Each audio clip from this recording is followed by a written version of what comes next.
Hi everyone, digital GK classes में आप लोगों का स्वागत है। आज हम चलते हैं अपने नेक्स्ट चैप्टर की तरफ, जो कि चैप्टर नंबर 3 है। इसमें क्या है, पृथ्वी की जो गतियां हैं, तो 2 प्रकार की गतियां होती हैं, एक तो घूर्णन और एक परिक्रमण। उसके बारे में बातें करेंगे। ठीक है, देरी न करते हुए चलते हैं हम चैप्टर नंबर 3 की तरफ। 1 बाय 1 पर हम करते हैं। जैसा कि आप जानते हैं कि पृथ्वी पर 2 प्रकार की गतियां हैं। कौन सी? घूर्णन और परिक्रमण। पृथ्वी अपने एक्स पर घूमना यानी कि घूर्णन करना कहलाता है। जब पृथ्वी अपने ही एक्स पर घूमती है तो वो क्या है कि घूर्णन कहलाता है। और जब पृथ्वी सूर्य के चारों ओर परिक्रमा करती है या गति करती है तो वो क्या हो जाएगा? परिक्रमण कहते हैं उसे। पृथ्वी का एक्स एक यानी कि काल्पनिक रेखा है।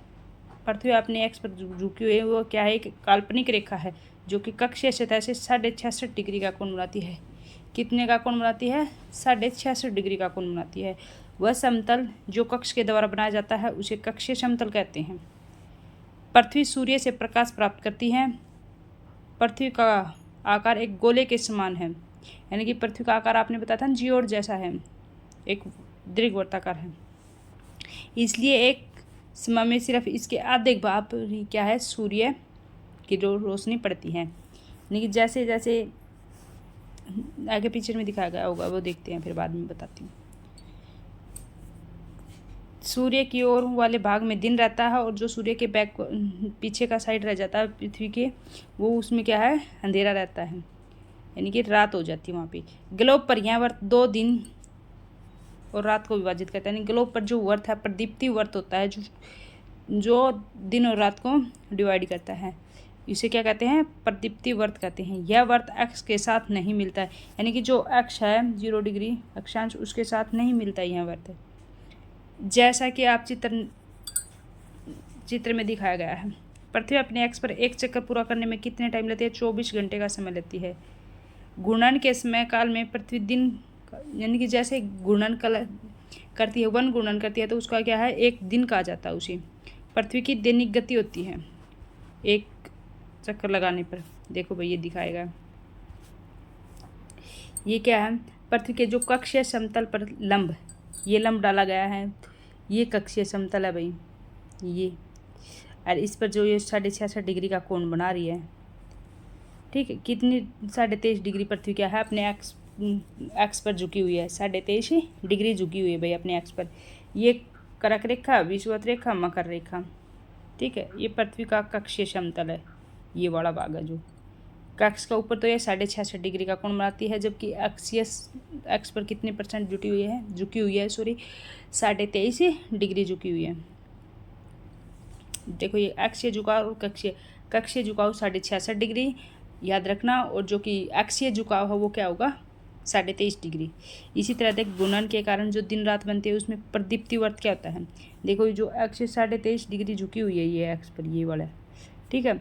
और जबकि प्रदीप्ति वर्त जो सूर्य की किरणें हैं वो तो इकसार पड़ेंगी ना भाई, ये वाले इससे पर सूर्य की किरणें नहीं पड़ रही, और जो ये वाला येलो वाला हिस्सा है ना, इस पर ये सन की रेज पड़ रही हैं।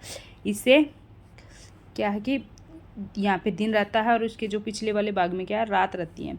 तो ये सीधी रेखा के द्वारा जो प्रदीप्ति वर्त है वो खींचा जाता है। जबकि पृथ्वी क्या है?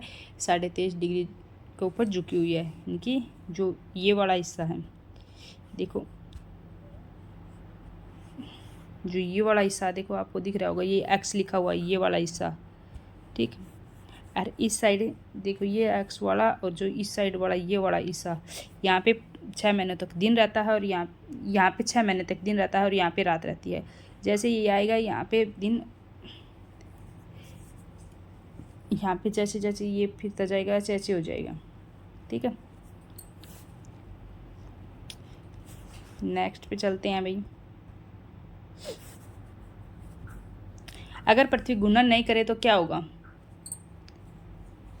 क्या होगा भाई? जीवन संभव ही नहीं होगा। सूर्य के तरफ वाले पृथ्वी के भाग में हमेशा दिन होता है, उसके कारण उस भाग में गर्मी लगातार पड़ेगी, और दूसरे भाग में क्या है? रात होती है, तो वहाँ पे ठंड रहेगी, तो क्या है? वहाँ पे जीवन संभव नहीं होगा। पृथ्वी की दूसरी गति जो सूर्य के चारों ओर कक्ष में होती है उसे परिक्रमण काल कहते हैं, यानी कि परिक्रमण कहते हैं। पृथ्वी एक वर्ष में 66.5 मतलब 365/1/4 दिन में सूर्य का एक चक्कर लगाती है, यानी कि 365 दिन और 6 घंटे लगते हैं। उन 6 घंटों को काउंट करके हमने क्या है, जो फरवरी मंथ है वो 4 ईयर में क्या होता है, 29 होता है, ठीक है, वो वहाँ पे इंक्लूड कर दिया। इसी तरह देखो इस डायग्राम के माध्यम से हम समझ लेते हैं। इसमें क्या दिए गए हैं, इसमें सूर्य की जो पृथ्वी की परिक्रमा है, जो सूर्य के चारों ओर होती है वो दिखा, देखो सेंटर में सन दिखा दिया, इस साइड जो ये बड़ा है प्रदीप्ति वर्त दिखा रखा है, जो रेड कलर की लाइन खींची हुई है ना, ये प्रदीप्ति, इस साइड के हिस्से में क्या है 23.5 डिग्री झुकी हुई है, बट जो प्रदीप्ति वर्त है वो तो बिल्कुल यहाँ पे लाइट में है ना, ये बड़ा प्रदीप्ति वर्त है, ठीक है। तो यहाँ पे दिन रहता है और इस साइड वाले में रात होती है। ये कब होता है भाई, दिसंबर के महीने में, ठीक है, दिसंबर के महीने में, जहाँ पे हमारे यहाँ पे तो क्या दिन बहुत छोटे होते हैं, रात बहुत लंबी होती है उत्तरी गोलार्ध में, और जो दक्षिणी गोलार्ध में क्या है ग्रीष्म ऋतु होती है। ऐसे ही देखो ये 23 सितंबर, यहाँ पे क्या है कि जो सूर्य की किरणें हैं ना बिल्कुल सीधी पड़ती हैं, तो क्या है विषुवत रेखा पर पड़ती हैं, देखो बिल्कुल। तो यहाँ पे क्या होगी, वसंत ऋतु होगी, दिन और रात एक साथ रहते हैं, यानी कि सेम रहते हैं। यहाँ पे सेम ऐसे ये हो जाएगा उत्तरायणानंत, ये दक्षिणायनानंत। यहाँ पे 21 जून को क्या है सबसे बड़ा दिन होगा, ठीक है, भारत ही साइड होगा, सबसे बड़ा दिन होगा ऊपर वाला, और जो रात छोटी होगी। इसी तरह जो ऊपर वाला है ये 21 मार्च है, यहाँ पे भी सूर्य की किरणें भूमध्य रेखा के पास में ना तो सीधी पड़ेंगी, तो क्या है दिन और रात बराबर होंगे। चलते हम नेक्स्ट की तरफ।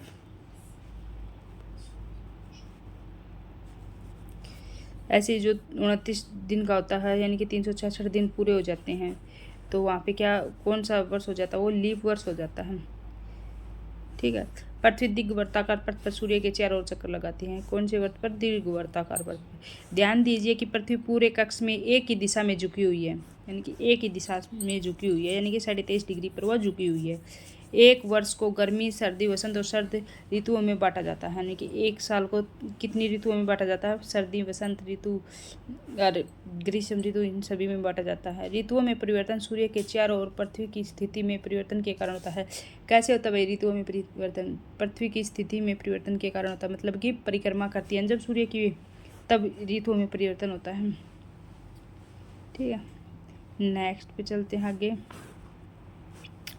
21 जून को उत्तरी गोलार्ध में सूर्य सीधा सूर्य की तरफ होता है। उत्तरी गोलार्ध क्या है, सूर्य की तरफ होता है, और जो सूर्य की किरणें है वे सीधी कर्क रेखा का ऊपर पड़ती है। इसके परिणाम स्वरूप इन क्षेत्रों में ऊष्मा अधिक प्राप्त होती है, यानी कि सूर्य की किरणें जब कर्क रेखा के ऊपर पड़ती है, जैसे ये दिया गया, ये विषुवत रेखा, ये कर्क और ये मकर, जब सूर्य यहाँ होता है सीधी रेखा कर्क पर पड़ती हैं किरणें सूर्य की, तो वहाँ पे क्या है सबसे ज़्यादा ऊष्मा प्राप्त होती है 21 जून को, ठीक,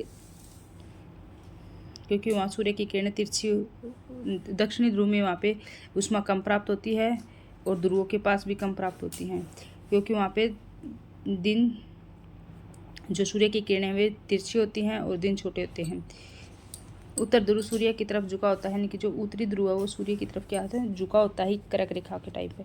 उत्तरी ध्रुव रेखा के बाद वाले क्षेत्रों में लगभग 6 महीने का दिन, यानी कि जो उत्तरी ध्रुव है ये 66.5 के बाद में वाले क्षेत्रों में, जो उत्तरी ध्रुव वाले क्षेत्रों में क्या होता है कि 6 महीने का लगातार दिन होता है और 6 महीने की रात होती है।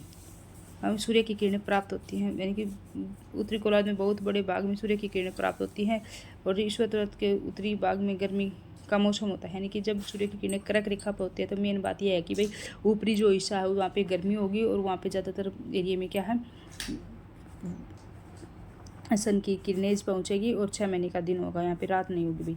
ये भी जब सूर्य की किरणें कर्क रेखा पर चमकती है तो उत्तरी गोलार्ध में 6 महीने का दिन होता है, जबकि जब मकर रेखा सूर्य मकर रेखा का ऊपर आता है तो 6 महीने की यहाँ पे दिन हो जाता है, ऊपर रात हो जाती है, अपोजिट चलता भैया, ठीक है। 21 जून को इन क्षेत्रों में सबसे लंबा दिन होता है, उसे क्या कहते हैं, उत्तरायणांत कहते हैं। इसी तरह जो 22 दिसंबर है इसके बिल्कुल अपोजिट हो जाएगा। जब सूर्य की किरणें मकर रेखा पर सीधी पड़ती हैं तो जो दक्षिणी गोलार्ध में बहुत बड़ा भाग प्रकाश प्राप्त करता है, उत्तरी गोलार्ध में 6 महीने का यानी कि कम रोशनी होती है, और जो पोलर एरिया है वहाँ पे क्या है 6 महीने की रात हो जाती है, सूर्य की किरणें नहीं पहुँच पाती, और दक्षिणी गोलार्ध में 6 महीने का दिन हो जाता है, और छोटी रातें लंबी दिन होंगे, उसे क्या कहेंगे दक्षिण अयनांत कहेंगे। इस प्रकार जानते हैं कि जो ऑस्ट्रेलिया में ग्रीष्म ऋतु में क्या मनाया जाता है, क्रिसमस का पर्व जो त्यौहार मनाया जाता है। 21 मार्च और 23 सितंबर को सूर्य की किरणें विषुवत पर सीधी पड़ती हैं। भाई ग्रीष्म में क्यों बनाया जाता है, क्योंकि जो दिसंबर का महीना तो हमारे यहाँ पे सर्दी होती है, तो नीचे दक्षिण जो मकर रेखा हो ऊपर सूर्य की किरणें सीधी चमकती है, तो वहाँ पे क्या है गर्मी होगी, और हमारे क्या है सर्दियों में मनाया जाता है दिसंबर में। इसी तरह जो 21 मार्च और 23 सितंबर को जो सूर्य की किरणें विषुवत पर सीधी पड़ती हैं, इस अवस्था में कोई भी जो ध्रुव है वो सूर्य की ओर नहीं झुका होता, यानी कि उस टाइम पे सूर्य की किरणें सीधी रेखा विषुवत पर पड़ती है, तो उस पर 21 मार्च और 23 सितंबर को ही पड़ती है। उस टाइम पे दिन और रात पूरी पृथ्वी पर एकसार होते हैं, यानी कि एक जैसे होते हैं दिन और रात। 23 सितंबर को उत्तरी गोलार्ध में शरद ऋतु होती है, जबकि दक्षिणी गोलार्ध में वसंत ऋतु होती है। शरद ऋतु और वसंत ऋतु, ठीक है। 21 मार्च की स्थिति इसके विपरीत होती है, उत्तरी गोलार्ध में वसंत ऋतु होती है, और जो दक्षिणी गोलार्ध में क्या शरद ऋतु होती है। इस प्रकार स्पष्ट है कि पृथ्वी के जो घूर्णन और परिक्रमण के कारण दिन रात और ऋतुओं का परिवर्तन होता है, यानी कि जो पृथ्वी के अंदर घूर्णन होता है उससे तो दिन बनते हैं, और जो परिक्रमण होता है उससे क्या है ऋतुएं बनती हैं, ठीक है। ये क्वेश्चन सोल्व कर लेते हैं भैया। पृथ्वी की सूर्य के चारों ओर की गति क्या कहलाती है, यानी कि पृथ्वी जब सूर्य के चारों ओर गति करती है तो क्या कहलाती है, परिक्रमण कहलाती है। और जब पृथ्वी अब खुद के ही एक्स पर घूमती है तो वह क्या कहलाती है, घूर्णन कहलाती है। सूर्य की जो सीधी किरणें विषुवत वर्त पर किस दिन पड़ती हैं, यानी कि सूर्य की जो सीधी किरणें किस दिन पड़ती है विषुवत वर्त पर, 21 मार्च को या 21 जून को, 21 दिसंबर, ये तो भाई कर्क रेखा पर पड़ती है, ये मकर रेखा के ऊपर पड़ता है, ठीक है। तो ये क्या आ जाएगा answer, A is the right answer आ जाएगा। विषुवत रेखा पर कब पड़ेंगे, तो 21 मार्च और 23 सितंबर को, ठीक है। गर्मी में क्रिसमस का त्यौहार कहाँ मनाया जाता है भाई, ऑस्ट्रेलिया में मनाया जाता है। सर्दियों में भारत में मनाया जाता है। ऋतुओं में परिवर्तन पृथ्वी की किस गति के कारण होता है, यानी कि जो ऋतु है ना उसमें परिवर्तन पृथ्वी की कौन सी गति के कारण होता है, घूर्णन के कारण, तो क्या है दिन रात बनते हैं, और जो परिक्रमण है उसके कारण क्या होते हैं, ऋतु परिवर्तन होता है, ठीक है। वीडियो अच्छी लगे तो लाइक शेयर एंड सब्सक्राइब जरूर कर लेना, बेल आइकन प्रेस कर लेना, जो कि आने वाली क्लासेज आपको मिल सकें, ठीक है। आज हम यहीं तक करेंगे, 3rd नंबर हमारा चैप्टर कंप्लीट हो चुका है। इसके बाद में हम कल करेंगे नेक्स्ट चैप्टर 4th, ये 6 की NCERT हैं, ठीक है जी। Okay bye, take care.